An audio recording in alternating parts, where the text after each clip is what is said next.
Lando Norris. There are a few things I'm gonna tell you in this video which you need to hear, and some changes you need to adopt in your mindset and in your perspective, which will help you gain some of the momentum back after that disaster in Canada, which is completely your fault, and mount a strong challenge to the 2025 world title. The first thing you need to do is you need to look at yourself in high regard. There is a trend that I have noticed with the Lando Norris, is that he beats himself up for a long period of time after making a mistake. Even though the mistake is small, he just continues to shit on himself and does not give himself the credit that he truly deserves. So all of the past mistakes that you have done, even though they are simple and they are obvious mistakes, and people on your level should never make that mistake, especially when you're fighting for a world championship, you still need to get over all of that, because the mistake in Canada is just a disastrous mistake. You need to look at yourself in high regard. You need to forgive yourself for making those mistakes. To err is human.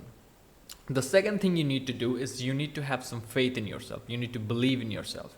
And the belief need to be on like a delusional level, because only like 5% of Formula 1 drivers become the world champion. Like the stats are something like that. It's very difficult to get into Formula 1. You have to dedicate your entire life if you want to get into Formula 1. And then if you get into Formula 1, then it'll be very difficult for you to get into a top team.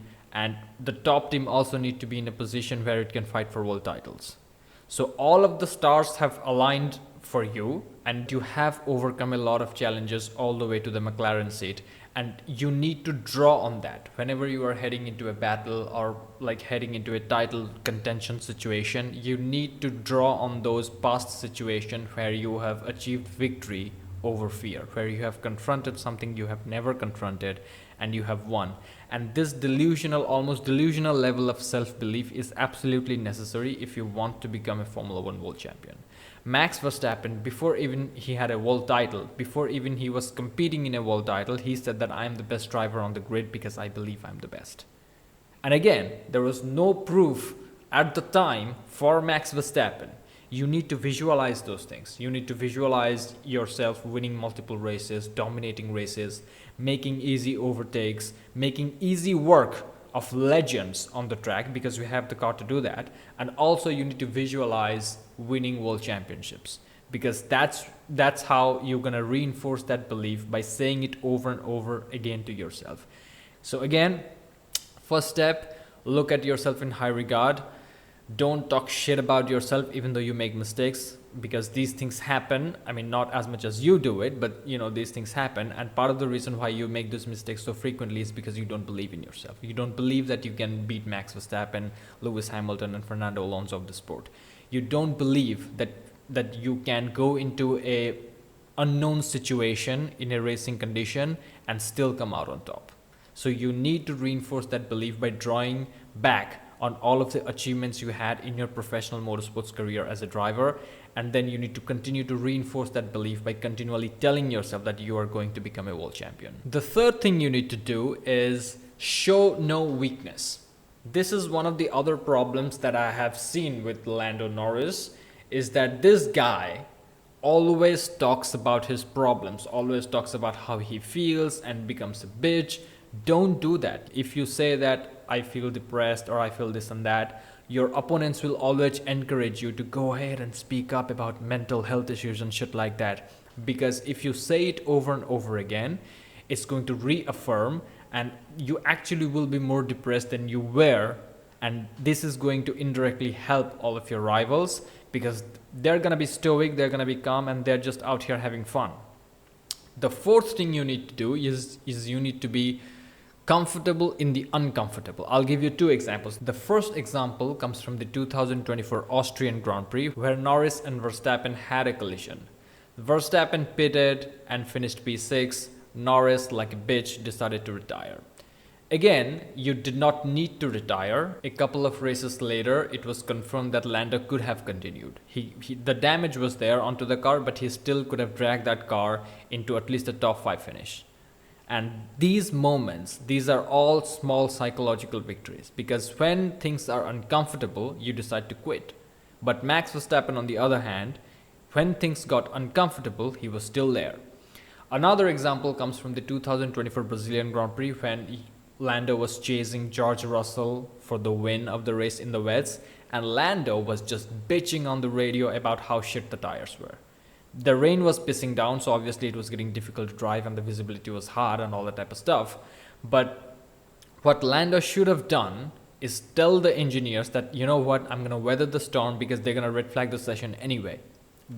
That's what he should have done. But instead of doing that, he said like, you know what, I'm just a bitch, so the tires are getting uncomfortable, the situation is uncomfortable, so you know what, I'm gonna go to a comfort zone and I'm gonna go to the pits, I'm gonna get a set of fresh tires. And when you show this kind of weaknesses, when you demonstrate that you are not okay when things get too hard or things get too comfortable, your rivals are going to exploit that. They will always take you to the deep waters because they know that you will give up there.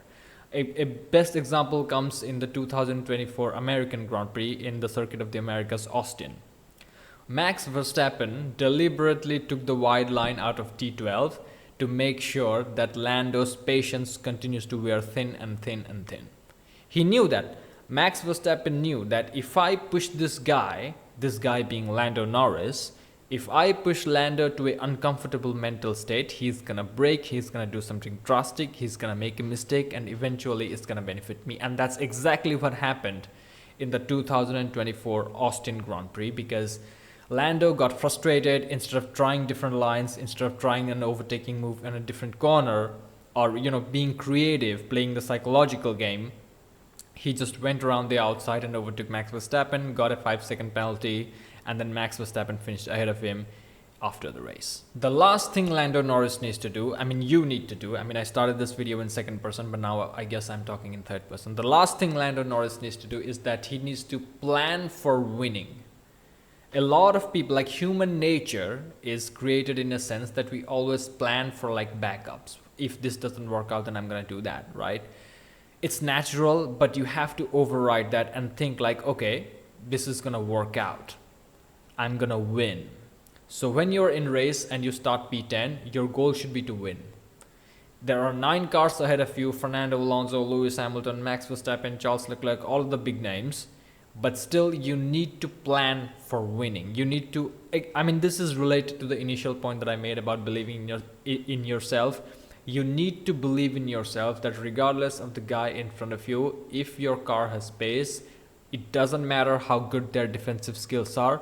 If their defensive skills are on the level of like Kevin Magnussen, then obviously it's going to be hard. But anyone else in your way is just going to be steamrolled. You're going to mock them. You're going to go ahead and take opportunities that are like almost there. Not like the one that you have done in Canada, because that was like a dog shit stupid ass move. But you have to plan for winning. Whenever you are in the car, you have to mentally be prepared that, you know what, this weekend I'm going to get the pole position.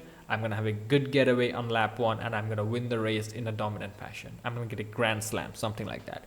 You have to plan this. You have to prepare for this. Because thinking in the sense of like a loser, thinking that, oh, this is not going to work out, it has no benefit, at least for you. You are right now the underdog, and after the collision in Canadian Grand Prix, Oscar Piastri also has the psychological advantage over you. Oscar right now knows that Lando can't qualify for shit under pressure. Oscar knows that Lando cannot overtake for shit under pressure. Everybody knows that Lando cannot take pressure. Everybody knows that Lando will beat himself up when he makes a mistake, and it's going to affect his performance for weekend after weekend after weekend. Everybody knows this shit about you. And this is the problem. You need to stop showing some weaknesses so much, so frequently. Stop being so open in front of media. Give them one-word answers like Lance Stroll. What you need to do right now, going forward before the Austrian Grand Prix, it's gonna be a good race for you. You need to believe that, you know what, I'm gonna go to Austria, I'm gonna get pole position, fastest lap in the race, and I'm gonna fucking win it. Every single session, I'm gonna top the timing sheets. That's the mindset you need to go when going into the Austrian Grand Prix. When the media asks, you just give them boring, bland answers. They don't need to know what's exactly happening to you. You don't owe them your truth. Just go ahead every weekend. Your goal should be to win, and you should believe that you're gonna win. There is all of the other 19 drivers, including your teammate, they are not even close to Lando Norris. And the overall issue is, if you don't make these type of changes and Oscar Piastri wins the world championship, because right now it looks like the championship is headed to Australia. Piastri is probably going to win the world championship if you're not going to implement the changes that I've suggested in this video so far. If that happens, you will probably never win a world championship ever again. Because look, you had a golden opportunity to win in 2024, but you fucked it up because you were a bottler. In 2025, you had the fastest car from the beginning, and from the first race, Australia, like Lando was there. Lando had a dominant performance in Australia. The conditions were tricky. Max Verstappen was right behind up until the checkered flag. Everything was awesome, and Oscar Piastri had a moment, and I think he finished P9 or something. So everything was good. And right now, you are not even the favorite to win the next race, let alone the championship. So things need to change rapidly. You need to go ahead and make those mindset changes. You have the pace. You need to go and look back at your own past to draw inspiration from yourself and reinforce the belief that you, Lando Norris, is a Formula One world champion. Thank you for watching. Like and subscribe, and I'll see you in the next one.